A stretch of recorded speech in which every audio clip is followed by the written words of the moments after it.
ሰላም ቤተሰቦች፣ ያው ባለፈው በሰራሁላችሁ ቪዲዮ ያው ብዙ አስተያየቶች ደርሰውኛል። ያው ጥሩ አስተያየትም አለ፣ ኔጌቲቭ የሆነ አስተያየት አለ። ሁሉንም እቀበላችኋለሁ። በደስታ ነው የተቀበልኩት።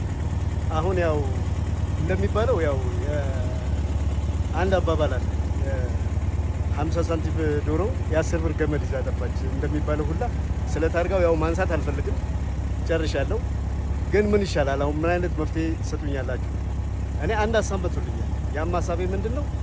እስኪ ጨረታ ባቀርብላችሁስ እንድትጫረቱ ያው ጋብዛቸዋለሁ። ሁላችሁም እንግዲህ ቤተሰቦች ለጨረታው መሳተፍ አለባችሁ። ያላችሁን አስተያየት እንድትሰጡኝ እፈልጋለሁ። አመሰግናለሁ።